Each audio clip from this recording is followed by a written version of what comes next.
All right, I get this question a lot. I've got a video somewhere about what type of ball players should be playing, but at the end of the day, it really is an important factor.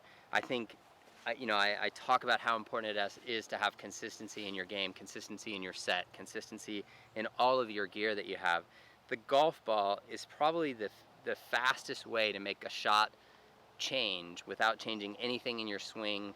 Um, or your equipment. So I learned this about 5 years ago. I was hitting balls on a launch monitor and I was hitting shots, and my launch angle was, I think I was hitting a sand wedge. My launch angle was about 28 degrees, and I kept hitting shots and hitting shots and hitting shots. And after a while, if you hit balls, on the grass, or if you're hitting off of a mat or whatever, you'll get this film on your face from the golf ball, or you'll get some dirt or mud on your face from the ground. So I was hitting shots and hitting shots, and I started to see my launch angle started creeping up. And launch angle is a huge factor in distance. So the higher I launch it, the shorter it's going to go. The more flat I launch it, the farther it's going to go. And I noticed that my launch angle with my sand wedge went from about 28, started creeping up to 30, and then it was 32, and then it was 33. 33-degree launch angle, that's more than my lob wedge. So I was losing like 10 yards of distance. And I kept trying to alter my swing to try to make the ball go lower, and I was really getting frustrated. And I was like, what's happening? Finally, I kind of took a break, and I cleaned off the face of my wedge. And when I did that, I went back and hit a shot, and I launched it at like 24 degrees, which is like pitching wedge launch angle for me. So the ball flew really, really far, and I was like, oh, okay. So all of that film, that plastic that was on the face of my club, was influencing how much friction there was, which was influencing my launch angle. So I thought about it for a second, and I was like, wow, okay, so it made a 5-degree difference from start to finish, and probably even more than that because I'd altered my swing quite a bit to launch it lower.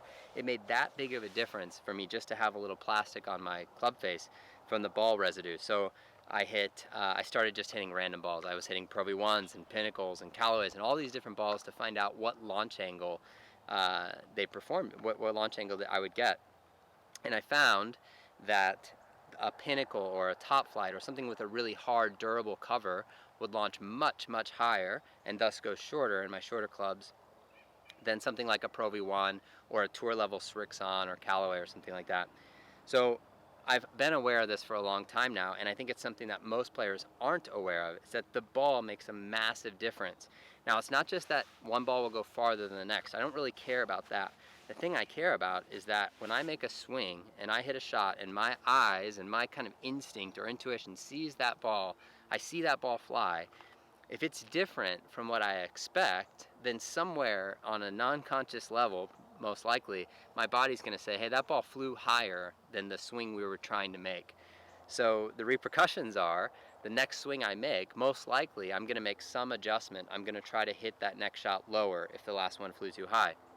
So if I use the ball that I play, which is a Srixon Z-Star XV, if I use that ball on one shot and it launches at 28 degrees and it goes the right distance, and then for whatever reason I decide I'm going to hit a Pinnacle on the next shot, that ball's going to launch much higher, and my instinct's going to go, well, you did something different in your swing to make that ball launch higher.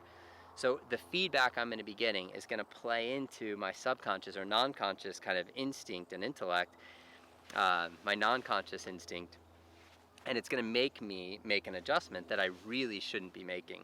So if you're switching balls all the time, if you're playing a Pinnacle on one shot and a Titleist Pro V1 on the next, and you're getting all these different results, it's just really bad feedback for you. It's feedback that's telling you you're doing something different in your swing when really it's just the ball that's changing. So whether you play a really high spinning ball or a low spinning ball or a really grippy ball or a really low friction ball, whatever it is you're playing, pick one that suits your game, that you like to play, that you're comfortable with the price, and then just stick to it. Don't play a Pro V1 on a tournament day and a Pinnacle on another day just because you think you should be playing a better ball on the tournament day. Play the same ball every round for every shot. That way your feedback is going to be really, really accurate.